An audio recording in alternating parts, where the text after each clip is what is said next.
እሺ መጽሐፍ ቅዱስ ያዛችሁ ራዕይ መጽሐፍ ምዕራፍ 8ን ታወጡልኛላችሁ። እሱን አነብና እንደገና ምዕራፍ 16ን ከሱ ጋር ነው አንድ ላይ የምናየው።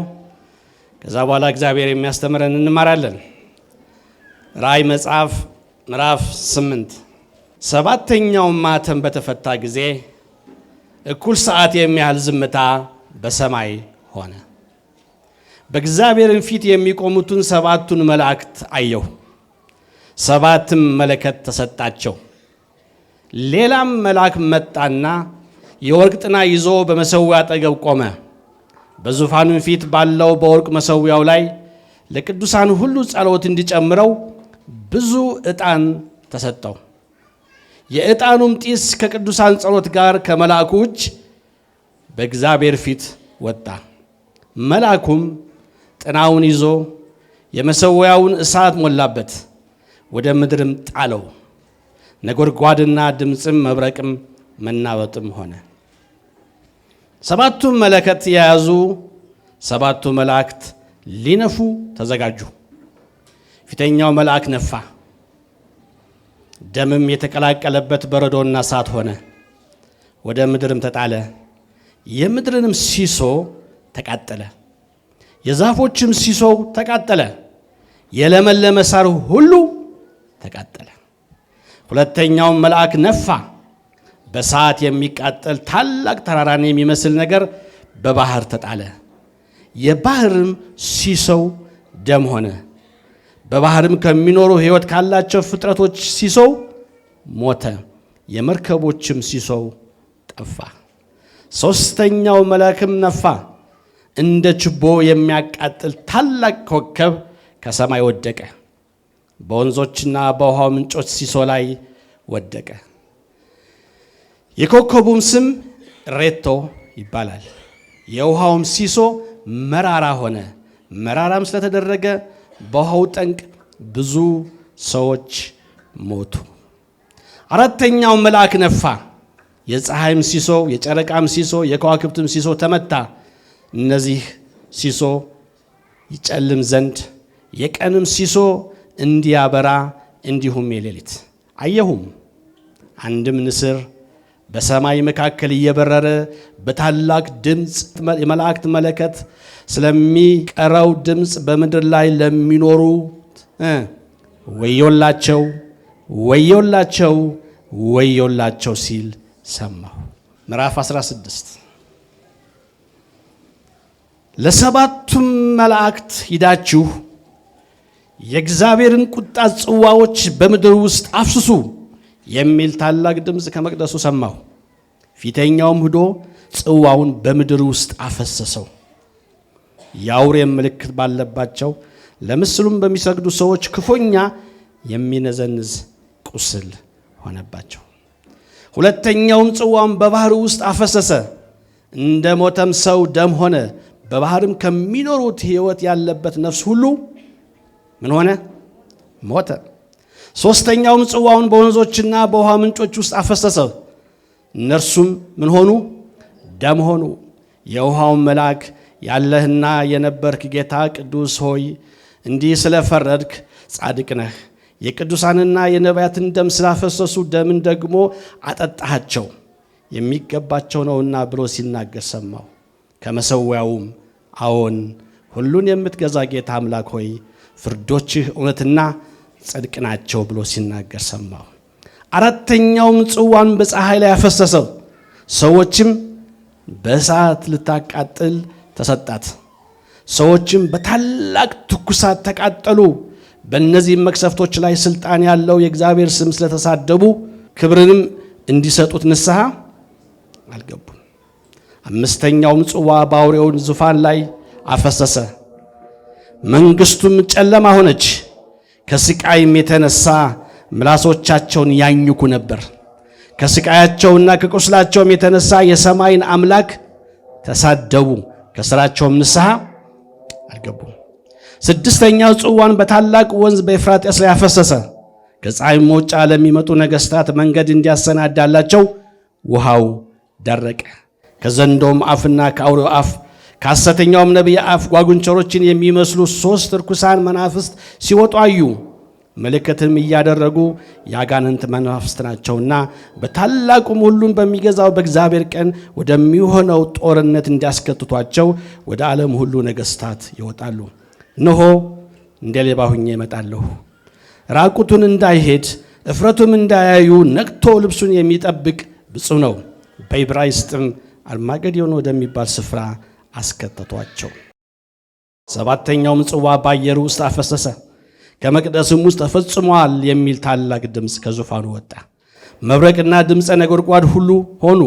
ትልቅም የምድር መናወጥ ሆነ። ሰውም በምድር ከተፈጠረ ጀምሮ እንዲህ ያለ ታላቅ መናወጥ ከቶ አልነበረም፣ ከሁሉ በለጠ።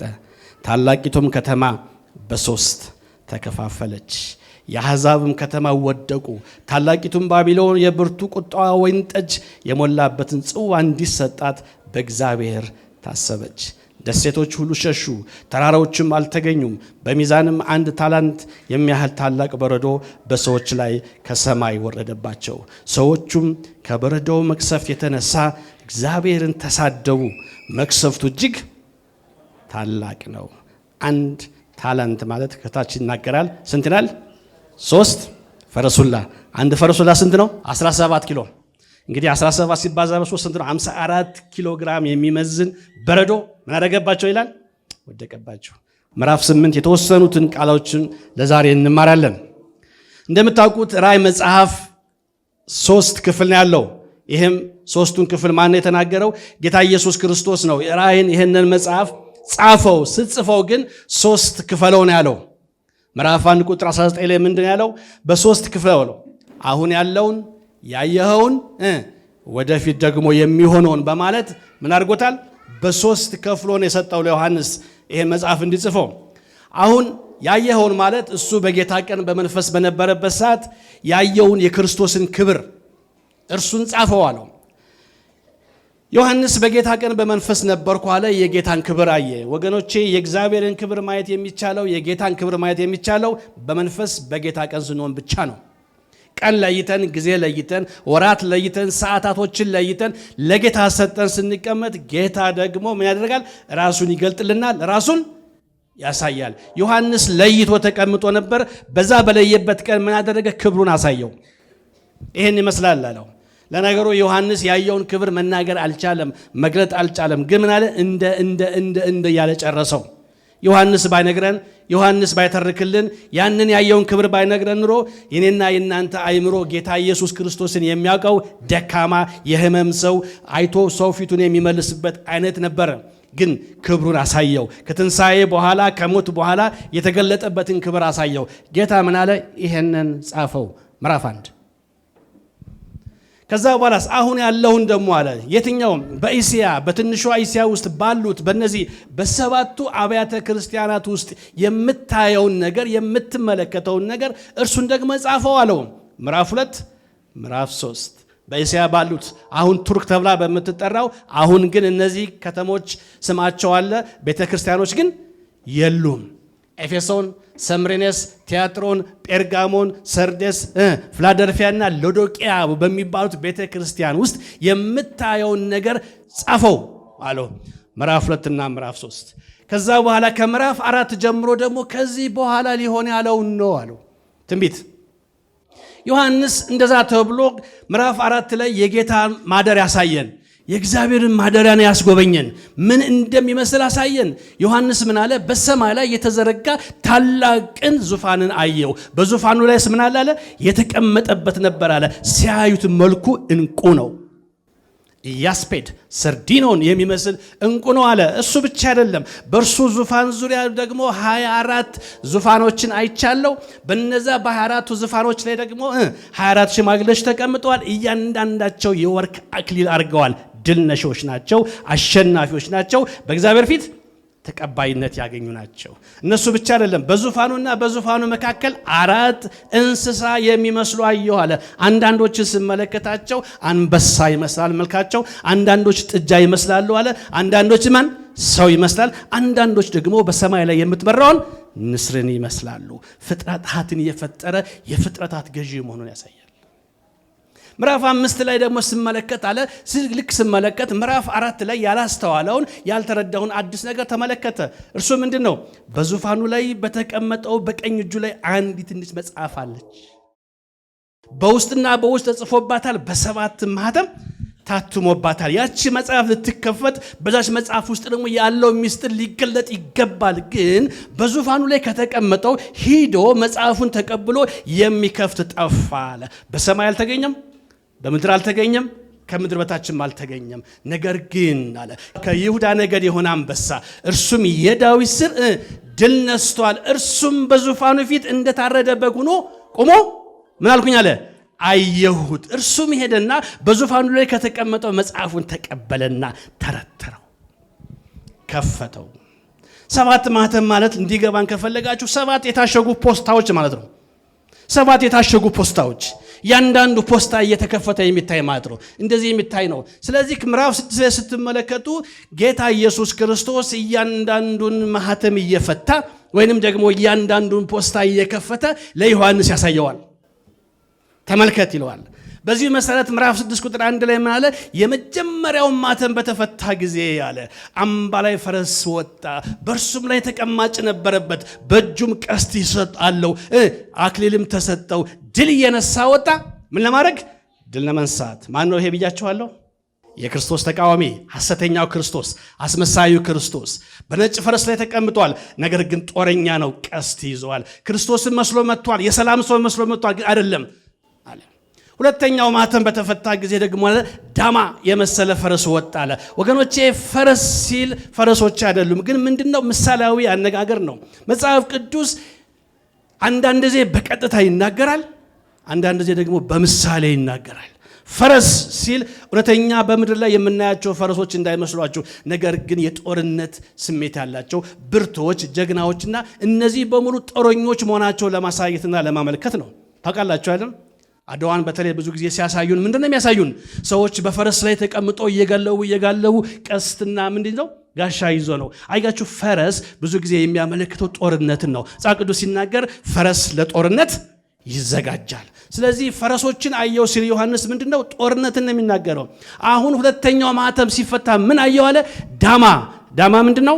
ቀይ ደም ማፍሰስ ጦርነትን ነው። እዩ፣ ሐሳዊ ክርስቶስ ከተነሳ ጊዜ ጀምሮ የሚመጡትን መከራዎችን የሚናገር። ሶስተኛው ማህተም ሲፈታ ጉራቻ የመሰለ ፈረስ አየው አለ። ጉራቻ ምንድነው? ጥቁር። ምንድነው የሚያመለክተው? ረሃብ። አራተኛው ማህተም በተፈታ ጊዜ ምን አየው አለ? ሐመር የመሰለ ፈረስን አየው፣ በእርሱ ላይም ተቀማጭ ነበር። ማነው እርሱ? ሞት፣ ሲኦልም ተከተለው፣ የምድርን 1/3 አጠፋ ይላል። አያችሁ፣ ሐሳዊ ክርስቶስ ከተነሳ ጊዜ ጀምሮ እስከ አራተኛው ማህተም የምናየው ምልክት ምንድነው? እሱ ተነሳ። እሱ ከተነሳ በኋላ ደግሞ የሚሆነውን የሚመጣውን መከራ ነው የሚያሳየው። ጌታ ሲናገር ከፍጥረት መጀመሪያ ጀምሮ እስካሁን ድረስ ከዚህም በኋላ ከቶ የማይሆን የመከራ አይነት ይሆናል አለ። መቼ? የክርስቶስ ተቃዋሚ ሲነሳ። አምስተኛው ማህተም ተፈታ። አምስተኛው ፖስታ ሲከፈት ዮሐንስ ምንድነው ያየሁት ያለ? በመሰዊያው አጠገብ ከመሰዊያው በታች የታረዱ ነፍሳትን አየሁኝ። እነዚህ እነማን ናቸው? በዚህ በታላቁ መከራ ወቅት አንገቶቻቸው የታረዱ መስዋዕት የሆኑ ስለ እግዚአብሔር ቃል ስለጠበቁት ምስክርነት እምቢ ስላሉ ጌታን ስለመረጡ በሐሳዊው ክርስቶስና በተከታዮቻቸው የታረዱትን ሰዎችን አየሁ አለ። ነፍሳቸውን አየሁ አለ። ግን ዝም ብለው አልተቀመጡም። እነሱ ምን ይላሉ? ይጮሃሉ። አትፈርድም፣ ዝም ትላለህ። ደማችንን ባፈሰሱብን በእነሱ ሰዎች ላይ መቼ ነው የምትፈርደው? መቼ ነው ደማችን የምትመልሰው? እያሉ በጌታ ፊት ይጮሃሉ። ጌታ ምን አላቸው? ቆዩ፣ ረፉ፣ ትንሽ ይቀራችኋል። እንደናንተ ደግሞ የሚታረዱ እንደናንተ ደግሞ መስዋዕት የሚሆኑ አሉና እነርሱ እስኪፈጸም ድረስ ረፉ አለና ነጭ ልብስንም ሰጣቸው።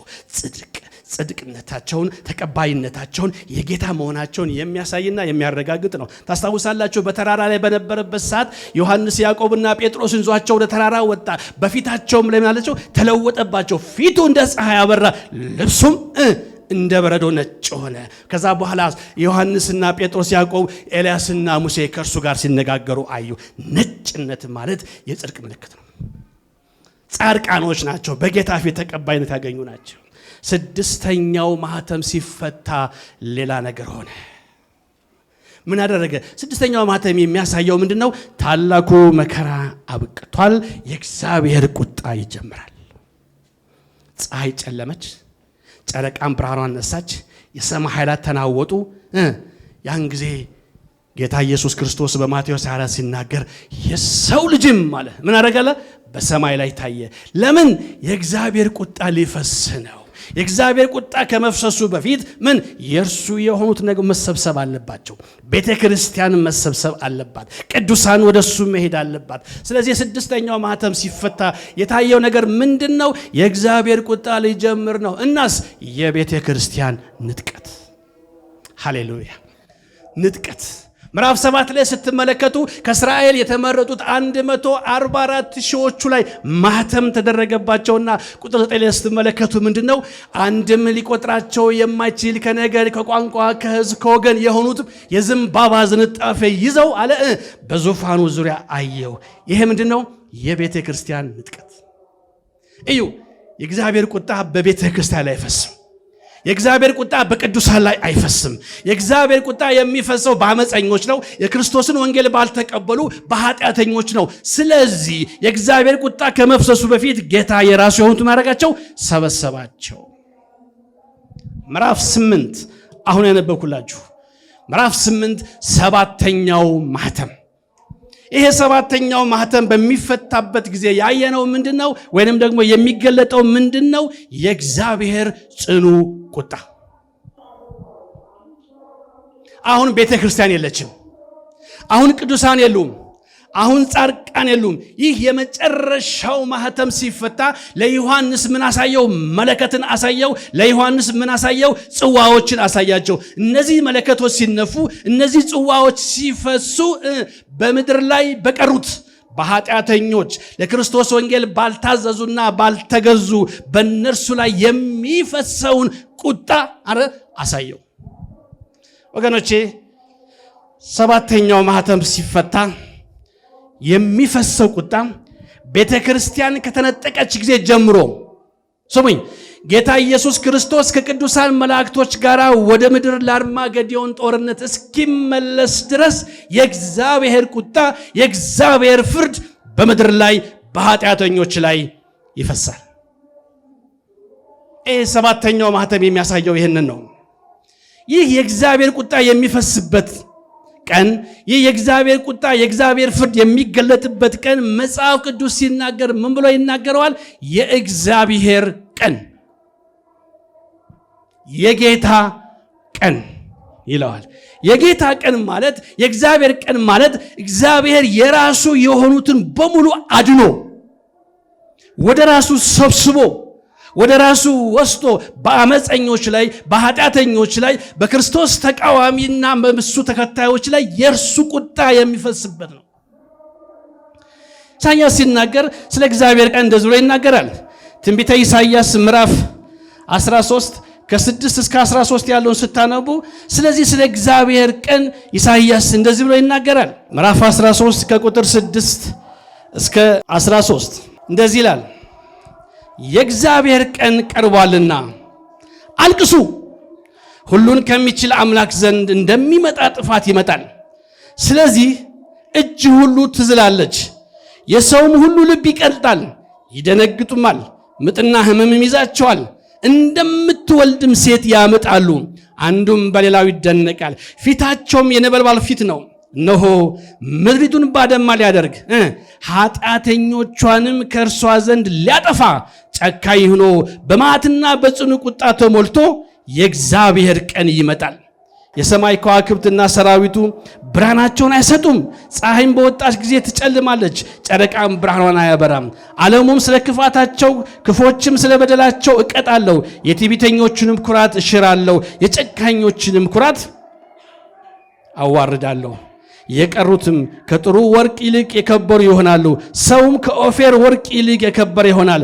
ስለዚህ በሰራዊት ጌታ በእግዚአብሔር መዓት በጽኑ ቁጣው ቀንም ሰማያትን አነቃንቃለሁ፣ ምድርም ከስፍራዋ ትናወጣለች ይላል። ይህ የእግዚአብሔር ቁጣ የሚገለጥበት ቀን፣ የእግዚአብሔር መዓት የሚፈስበት ቀን የእግዚአብሔር ቀን ይባላል። አንድ ቀን አይደለም፣ የተወሰኑ ዘመናት ናቸው፣ የተወሰኑ ወራቶች ናቸው። ኢሳይያስ የእግዚአብሔር ቀን ብሎ የጠራውን ሐዋርያው ጴጥሮስ የጌታ ቀን ይለዋል። የጌታ ቀን ማለት የእግዚአብሔር መዓት የሚመጣበት፣ የእግዚአብሔር ቁጣ የሚፈስበት፣ ሰባተኛው ማህተም ሲፈታና ሲተረተር የሚፈጸመውበት ወቅት ማለት ነው። ሐዋርያት ሥራ ምዕራፍ 2 ቁጥር 20 ላይ ሐዋርያው ጴጥሮስ እንደዚህ ይላል፣ ታላቅ የሆነ የተሰማም የጌታ ቀን ሳይመጣ ፀሐይ ወደ ጨለማ ጨረቃም ወደ ደም ይለወጣሉ። አያችሁ፣ የጌታ ቀን ይለዋል። የጌታ ቀን ማለት የእግዚአብሔር ፍርድ የሚመጣበት ቀን ማለት ነው፣ የሚገለጥበት ቀን ነው። እርሱ ብቻ አይደለም፣ ሐዋርያው ጳውሎስም ስለዚህ ስለ እግዚአብሔር ቀን የጌታ ቀን ብሎ ይጠራዋል። አንደኛ ተሰሎንቄ ምዕራፍ 5 ቁጥር 2 የጌታ ቀን ሌባ በሌሊት እንደሚመጣ እንዲሁ ይመጣ ዘንድ ራሳችሁ አጥብቃችሁ አውቃችሁታል ይላል። ወገኖቼ የጌታ ቀን ወይም የእግዚአብሔር ቀን የሚባለው ምንድን ነው ካላችሁ፣ ቅድም እንደነገርኳችሁ እግዚአብሔር የራሱ የሆኑትን ቅዱሳንን ቤተ ክርስቲያንን ወደ ራሱ ሰብስቦ ወስዶ ነገር ግን በአመፀኞችና በኃጢአተኞች ላይ በመዓቱና በቁጣው የሚገለጥበት ቀን ነው። የእግዚአብሔር ቁጣ ወገኖቼ ከፊት ለፊታችን አለ። አመፀኞች እንዳመፁ አይቀሩም። ኃጢአተኞች በኃጢአተኛነታቸው አይቀጥሉም። አስመሳዮች በአስመሳይነታቸው አይቀጥሉም። ወገኖቼ ቅዱሳንም እያለቀሱ፣ ቅዱሳንም እያዘኑ፣ ቅዱሳንም እየተከዙ አይቀጥሉም። ነገር ግን የራሱ የሆኑትን ይወስድና በአመፀኞች ላይ የእርሱ መዓት ከሰማይ ላይ ይፈሳል። ያ የእግዚአብሔር ቁጣ ይባላል። ያም የሚገለጠው ዮሐንስ ያየው ምንድን ነው? ሰባተኛውንም ማህተም በፈታ ጊዜ አየው። እንግዲህ ምዕራፍ 8 ጀምሮ እስከ ምዕራፍ 11 ድረስ የምናነበው የምናየው ይህ የእግዚአብሔር ቁጣ የሚለውን ክፍል ነው። ሁለት አይነት ናቸው። ቅድም ባነበብኩላችሁ ምዕራፍ 8 ጀምረን እስከ ምዕራፍ 11 ላይ የምንመለከተው መለከት ነው። መለከት ሲነፋ የሚፈስ የእግዚአብሔር ቁጣ አለ። ይህ የመለከት ፍርድ ይባላል። መለከት ሲነፋ ማለት እግዚአብሔር ወይንም የእግዚአብሔር መልአክ ከሰማይ ሆኖ በምድር ላይ የሚሰማ መለከት ይነፋል ማለት አይደለም። ነገር ግን በመንፈሳዊው ዓለም እያንዳንዱ መልአክ የተሰጣቸውን መለከት ሲነፉ በተፈጥሯዊ ዓለም በዚህ በምድራዊ ዓለም ላይ ደግሞ ያንን ተከትሎ የሚመጣ መከራ አለ። እዩ፣ ይህ የምናየው ግዑዙ ዓለም የመንፈሳዊ ዓለም ውጤት ነው።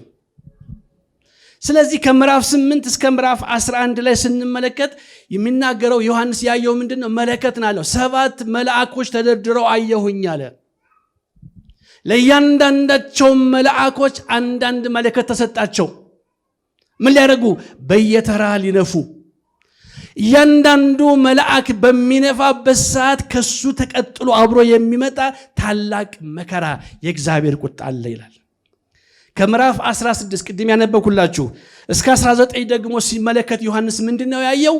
ጽዋዎችን ያየው። 7 መልአኮች አሉ። ያንዳንዱ መልአክ 7 አንዳንድ ጽዋ ይዟል። ልክ ድፋ ሲባል እሱ በመንፈሳዊ ዓለም ያንን ጽዋ ሲደፋው በግዑዙ ዓለም ላይ ታላቅ መከራ፣ ታላቅ ችግር ይሆናል። ስለዚህ ምዕራፍ 8 ጀምሮ እስከ 11 ያለው የምንድን ነው የሚያሳየው? የመለከት ነው። ከ16 ጀምሮ ደግሞ እስከ 19 ያሉት ደግሞ የጽዋ ፍርድ ይባላሉ። ግን እነዚህ በየተራ አይደሉም። አንዳንድ ሰዎች ሲያስተምሩ ምምልሱ ሰምቻቸዋለሁ። መጀመሪያ 7ቱ መላእክቶች ተነፍተው ካለቁ በኋላ ከነርሱ ጋር የሚመጣው ቁጣ፣ ከነሱ ጋር የሚመጣው ፍርድ ካለቀ በኋላ እንደገና ደግሞ ሌሎቹ 7ቱ ጽዋዎች ይደፋሉ የሚሉ አሉ። ግን አይደለም። አንዱ መለከት ሲነፋ ከመለከቱ ፍርድ ጋር የሚመጣውን ፍርድ ይቀበላል። ወዲያውኑ ደግሞ አንዱ ጽዋ ይደፋል። ይህ በሰማይ ነው። ደስ የሚለው ነገር ልንገራችሁ፣ ያን ጊዜ ቤተ ክርስቲያን የለችም። ያን ጊዜ እኔና እናንተ የለንም። ሃሌሉያ! መልአኩ የመጀመሪያውን መለከት ንፋ ሲባል ሲነፋ ከሱ ጋር ተያይዞ የሚመጣ መከራ አለ። ቅድም ያነበብኩላችሁ እያንዳንዳቸውን እናያቸዋለን። እነዚህ መለከቶች በየተራ ሲነፉ የአንዱ መለከት መከራ ለምን ያህል ጊዜ እንደሚቆይ መጽሐፍ ቅዱስ አይናገርም። ከአንደኛው መለከት በስተቀር አምስተኛው መለከት በስተቀር አምስተኛው መለከት ሲነፋ ግን አለ ለ5 ወር ያ መከራ ይሆናል። እሱን አምስተኛው መለከት ሲነፋ አሳያችኋለሁ። ሌሎቹ አይታወቁም። ለምን ያህል ጊዜ እንደሚሆን አይታወቅም። ብቻ መልአኩ ከሰማይ አንዱ መለከት ይነፋል፣ አንድ ጽዋ ይደፋል። ከዛ ጋር ተያይዞ የሚመጣ የእግዚአብሔር ቁጣ ለምን ያህል ጊዜ በምድር ላይ በቀሩት በአመፀኞች በክርስቶስ ተቃዋሚና ተከታዮች ላይ ለምን ያህል ጊዜ ያ መከራ እንደሚሆን በግልጽ አይነገርም ከአምስተኛው በስተቀር። አምስተኛው ግን 5 ወር ያህል ይቆያል። ቅድም ባነበብኩላችሁ በምዕራፍ 8 እነዚህ 7ቱ መለከቶችን በሁለት ልክፈልና ላሳያችሁ። 7ቱ መለከቶች በሁለት ልክፈላቸው። የመጀመሪያዎቹ 4ቱ መለከቶች በሚነፉበት ጊዜ የሚሆነው ነገር ምንድነው? እግዚአብሔር የምድርን ስነ ምህዳር ነው የሚመታው። ስነ ምህዳር ማለት ኢኮሎጂውን ነው የሚመታው። ልክ መለከት ሲነፋ ጽዋው ሲፈዝ ማን ነው? ሰዎችን አይደለም የሚመታው። መጀመሪያ ስነ ምህዳሩን ነው፣ አየሩን ይመታዋል። እጽዋቶችን በሙሉ ይመታቸዋል። አረንጓዴ የሚባል ነገር በሙሉ ይቃጠላል። ውሃዎች ላይ ይፈሳል፣ ውሃዎች ደም ይሆናሉ። ልጠይቃችሁ፣ አረንጓዴ የሚባል ነገር ከምድር 1/3 ሲጠፋ አረንጓዴ፣ ያን ጊዜ ዝናብ የለም። ያን ጊዜ እሱ ብቻ እንዳይመስላችሁ ኦክሲጂን የለም። የዛ ኢፌክት ሰዎችን ያሰቃያቸዋል። ፀሐይን ይመታታል። ፀሐይ የምታቃጥል ትሆናለች። አሁን አታዩትም? አሁን ሙቀት እንደው ታውቃላችሁ። ይሄን ሙቀት አሁን እንኳን ተቸግረናል። ያን ጊዜ እንደዚያ ነው የሚያደርገው። እነዚህ የመጀመሪያዎቹ 4 መለከቶች በቀጥታ በሰው ልጆች አይደለም የሚመጡት። ቀጥለው ያሉት ደግሞ 3ቱ መለከቶች በሚነፉበት ጊዜ ያ በሰማይ ላይ ሲበር የነበረው ንስር ወዮ ወዮ ወዮ። ለምን? እነዚህ 3ቱ መለከቶች ሲነፉ ከእነርሱ ጋር ተያይዞ የሚመጣውን መከራ ማንም አይቋቋመው። ታውቃላችሁ ወዮ ምንድን ነው? አንድ ሰው ወዮ ሲል ምን ማለቱ ነው? ምንድን ነው ወዮ? የመከራው ጥልቀት፣ የችግሩ ከፍተኛ ስቃይ ነው የሚያሳየው። እነዚህ 3 ወዮች ይባላሉ። በምድር ላይ በሚኖሩት ሰዎች ላይ ቤተ ክርስቲያን ተነጥቃለች፣ ቅዱሳን ተነጥቀዋል፣ ጻድቃኖች የሉም። ነገር ግን ለክርስቶስ ወንጌል ላልታዘዙ፣ ለአመፀኞች፣ ለክርስቶስ ተቃዋሚ ተከታዮች ላይ በእነርሱ ላይ የሚሆነው ነገር አለ ወዮ ወዮ ያሰኛል። በዝርዝር እንመጣለን። ሰዎች ሞትን ይፈልጋሉ፣ አያገኙትም። ወዮ ነው። ጊንጥ ሰዎችን ትነድፋለች፣ ሰዎቹ ግን አይሞቱም። ጊንጥ ታውቃላችሁ? የጊንጥ መርዝ ከእባብ መርዝ ይበልጣል። ያቃጥላል፣ ይለበልባል። 5 ወር ሙሉ ይነድፏቸዋል፣ ይሰቃያሉ። ወዮ። 3ቱ መለከቶች በሰው ላይ የሚፈጸሙ ናቸው። ቅድም እንደሰማችሁት እነዚህ 7ቱ መለከቶችን በሚነፉበት ሰዓት ዮሐንስ በምድር ላይ 1/3 ነው የሚለው። በምድር ላይ በሚኖረው 1/3፣ ከሰውም 1/3፣ ከአትክልቱም 1/3፣ ከባህሩም 1/3 እያለ ነው የሚናገረው። ይሄ 1/3 የት አካባቢ ነው? ጽዋዎች ላይ ደግሞ ስናያቸው እናያቸዋለን። ጽዋዎች ላይ ደግሞ በዚህ በመለከት ጊዜ 1/3 ያላቸውን የት ነው ይለዋል? የአውሬው ዙፋን ባለበት አካባቢ። የት ነው የአውሬው ዙፋን ያለው? በመካከለኛው ምስራቅ እስራኤልና አረቦችን አጠቃሎ በዛ አካባቢ ላሉ ሰዎች ወዮ። እነሱ ስትመለከቷቸው 1/3 ናቸው። ግን እነሱ ላይ ብቻ ሆነ ሌላው ዓለም በሙሉ ሰላም ያገኛል ማለት ግን አይደለም። ጭንቅ ነው የሚሆነው። እዩ፣ ዩክሬንና ራሻ አሁን ጦርነት ናቸው አይደል? እንዳው ጦርነቱ የት ነው ያለው? ጦርነቱ ያለው ዩክሬንና ራሻ ላይ ነው። የነርሱ ግን ጦርነት እንደዛ መሆን ሌላውን ዓለም አፌክት አላደረገውም፣ አልጎዳውም። ስለዚህ በዛ አካባቢ የሚሆነው የእግዚአብሔር ቁጣ በሌላው ዓለም በሚኖሩት ሰዎች ላይ ሁሉ ተጽዕኖ ያመጣል። እነዚህ 1/3 ናቸው። ያንዳንዱን በዝርዝር እገባበታለሁ። ለዛሬ እስቲ ከቁጥር 1 እስከ 5 ያለውን ላሳያችሁ። ምዕራፍ 8 ከቁጥር 1 እስከ 5 7ኛው ማኅተም በተፈታ ጊዜ ምን ሆነ ይላል? እኩል ሰዓት የሚያህል ዝምታ በሰማይ ሆነ። በእግዚአብሔር ፊት የሚቆሙትን 7 መላእክት አየሁ። በእግዚአብሔር ፊት ቆመዋል አለ። 7 መላእክትን አየሁ።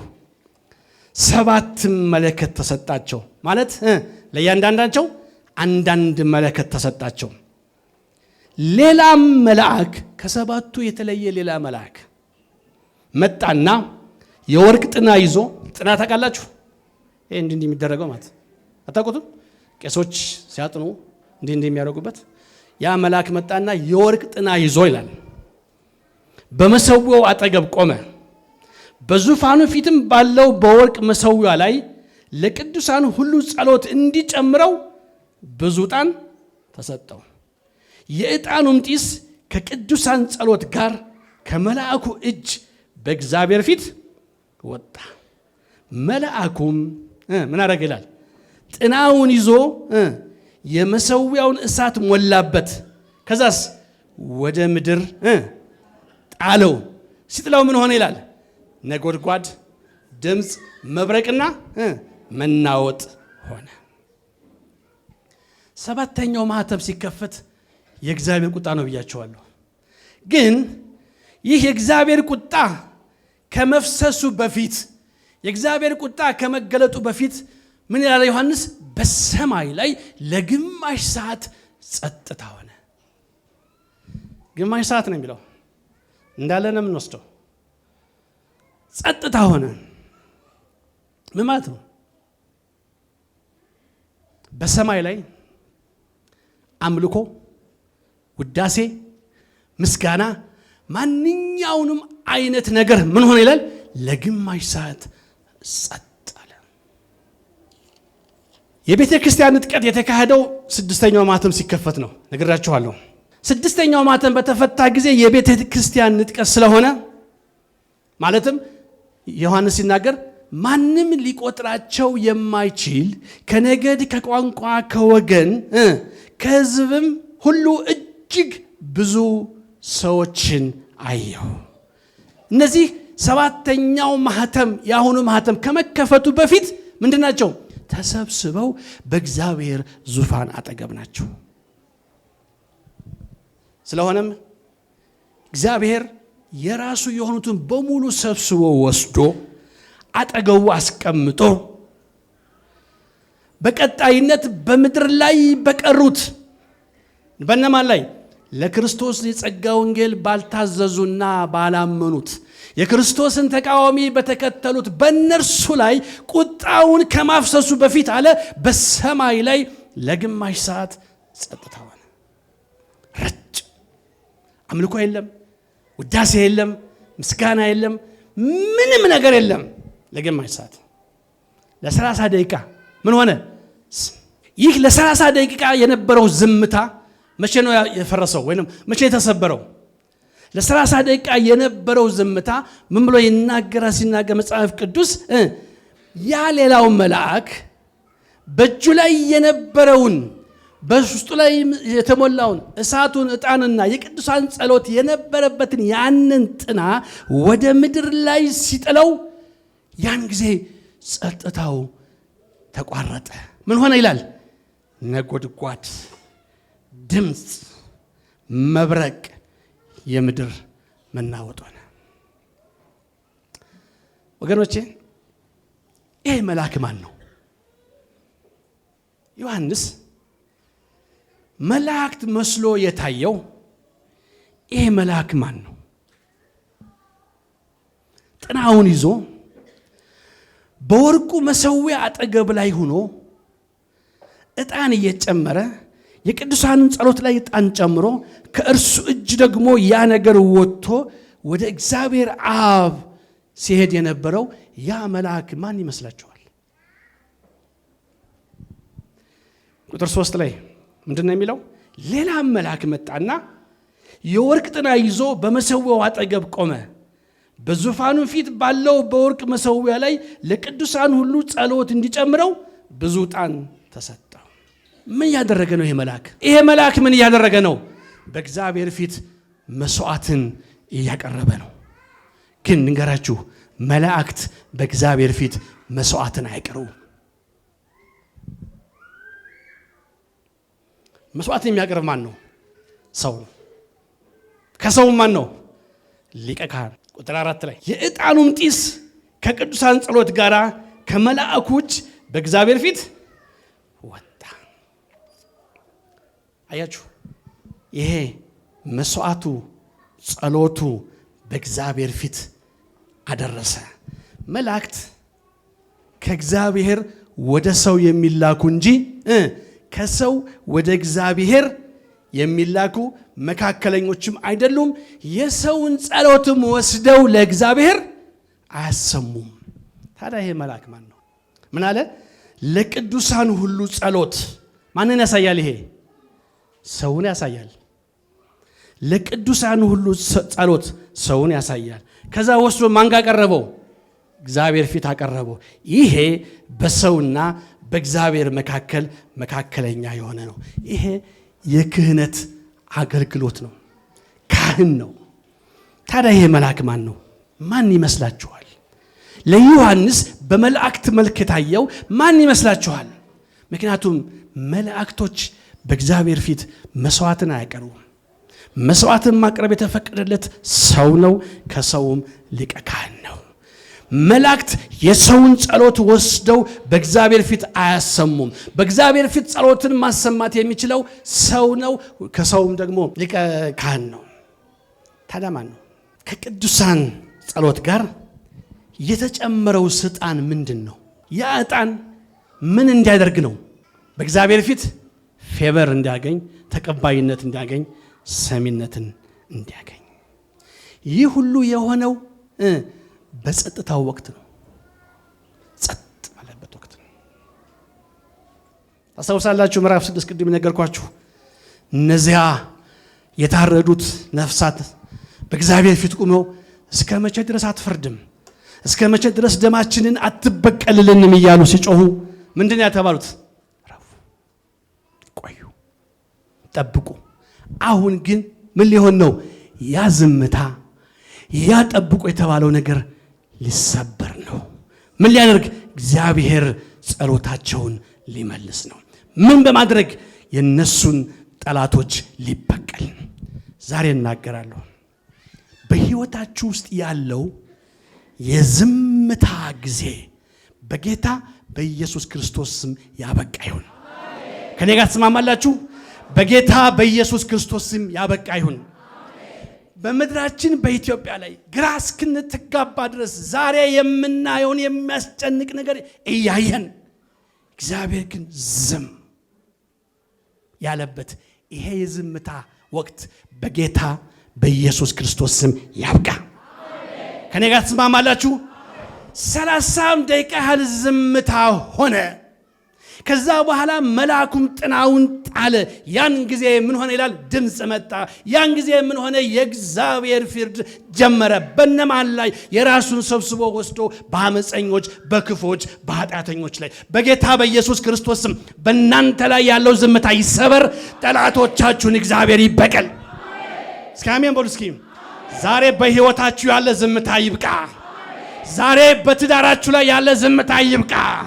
ዛሬ በስራችሁ ላይ ያለ ዝምታ ይብቃ። ዛሬ በኢኮኖሚያችሁ ላይ ያለ ዝምታ ያብቃ። ዛሬ በዚች ቤተ ክርስቲያን ላይ በሕይወት ምንጭ ዓለም አቀፍ ቤተ ክርስቲያን ላይ ያለው የእግዚአብሔር ዝምታ ያብቃ። እግዚአብሔር ከዙፋኑ ይነሳ። ነጎድጓድ ይምጣ፣ ድምፅ ይምጣ፣ መብረቅ ይምጣ፣ መናወጥ ይምጣ። እህቴ 29ኛው ደቂቃ ላይ ነሽ። ወንድሜ 29ኛው ደቂቃ ነህ። 1 ደቂቃ ቀርቷል። ምን የሚሆንበት? ዝምታ የሚሰበርበት ጊዜ፣ እግዚአብሔር ከዙፋኑ የሚነሳበት ጊዜ፣ እግዚአብሔር ጠላቶቻችሁን ሊበቀል ይነሳል። ወደረኞችን ሊበቀል ይነሳል። ኢኮኖሚያችሁን ሊከፍት ይነሳል። ትዳራችሁን ሰላም ሊያረግ ይነሳል። መከራ ከሕይወት ሊወገድ ይነሳል። ፍርሃት፣ ድንጋጤ ከሕይወት ሊወገድ ይነሳል። በቃ እስኪ በቃ በሉ እስኪ። ዝምታው በቃ፣ ዝምታው በቃ። እግዚአብሔር ተነሳ። መልአኩም ጥናውን ጣለ። ጥናውን ባንተ ላይ ጣለ፣ በቤት ላይ ጣለ፣ በኑሮህ ላይ ጣለ፣ በትዳር ላይ ጣለ፣ በስራ ላይ ጣለ፣ በጤንነት ላይ ጣለ። ለምን ሊመታ? ለምን ሊያስወግድ? ድህነት በቃ፣ በሽታ በቃ፣ ጉስቁልና በቃ፣ መገፋት በቃ፣ ማጣት በቃ፣ ጭንቀት በቃ፣ መከራ በቃ። እግዚአብሔር ከዙፋኑ ላይ ተነሳ።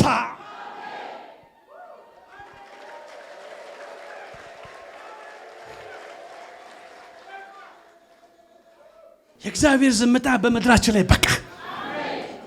30 ደቂቃ 30 ዓመት አልሆነባችሁም። ዛሬ ግን እነግራችኋለሁ።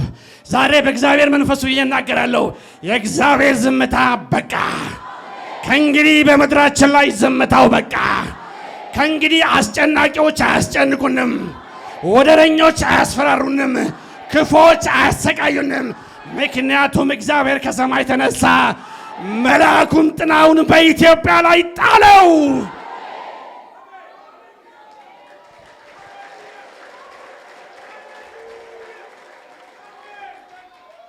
በምድራችን ላይ ያለ እግዚአብሔር ዝምታ የሚታወቅበት ታውቃላችሁ። በመከራው እንዳይመስላችሁ። ዛሬ በሶሻል ሚዲያ ላይ የምታነቡትን ትመለከታላችሁ። እግዚአብሔር ዝም ከማለቱ የተነሳ ሰዎች እግዚአብሔርን እንዴት እንደደፈሩት። ኢየሱስ ክርስቶስ የአንድ ብሔር ነው ያለው የሚናገሩ ታውቃላችሁ። ድፍረት ነው ይሄ። እግዚአብሔር ዝምታ ማየት ነው። ኢየሱስ ክርስቶስ እንደዚህ ነው። ኢየሱስ ክርስቶስ የዚህ ዘር ነው። ኢየሱስ ክርስቶስ ይሄንን ነው። በሰማይ ላይ እንደዚህ የለም። በሰማይ ላይ ያለው የኛ ቋንቋ ነው እስከ ማለት ደርሰዋል። ከእንግዲህ ግን አይቀጥልም። ከእንግዲህ ግን አይሆንም። ከእንግዲህ ግን አይሆንም። በእግዚአብሔር ስም ይጠራሉ፣ ፓስተሮች ይባላሉ፣ ሐዋርያቶች ይባላሉ። ነገር ግን የሚናገሩት፣ ነገር ግን የሚሰብኩት፣ ነገር ግን የሚያስተምሩት ነገር ወገኖቼ ዘረኝነት፣ አድመኝነት፣ መከፋፈል፣ መለያየት፣ ጥላቻ፣ ግድያ። ከእንግዲህ ግን በቃ። ዝምታ በቃ። የእግዚአብሔር ዝምታ በቃ። እግዚአብሔር ከዙፋኑ ተነሳ። ለማየት ያብቃችሁ። በቃ። ሕይወት ምንጭ በቃሽ። በቃ በሉ እስኪ። በቃ በእስኪ። በቃ በቃ። ዝምታ በቃ። ዝምታ በቃ። ኤራሰሬ ፓዳውናት ኢዲያስ እስኪ ዝምታ በቃ። የሚከነያ ተነሱ። ከእንግዲህ በቃ። ከእንግዲህ በቃ።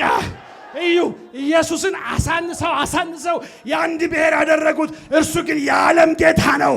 እሱ የሰው ልጆች ጌታ ነው። በቃ።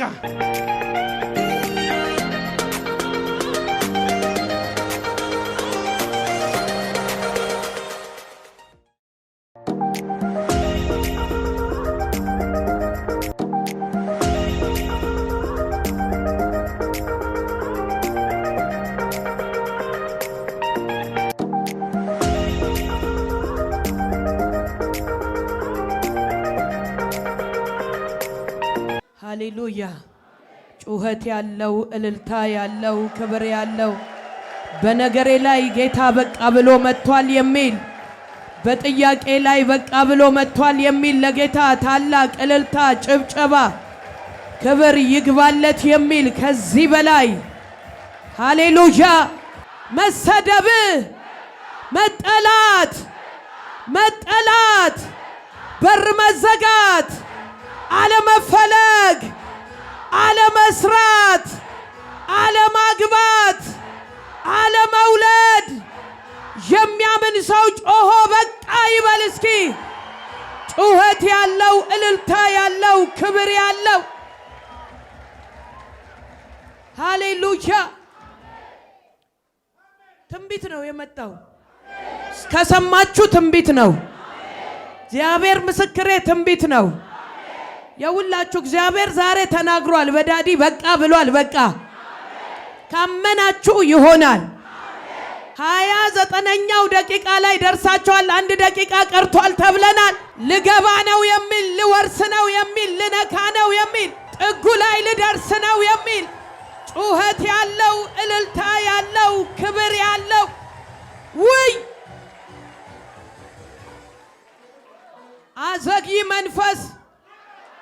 አዘግይ መንፈስ ይውላችሁ። የምትዘገይ ተስፋ ምን ታረጋለች? ልብን ታሳዝናለች። እውነት አይደል? የምትዘገይ ተስፋ ልብን ታሳዝናለች። ሁልጊዜ ይሆንልሃል ግን ምንም የሌለ አሁን ግን በቃ ገባሁ የሚል አሜን፣ ደረስኩ የሚል አሜን።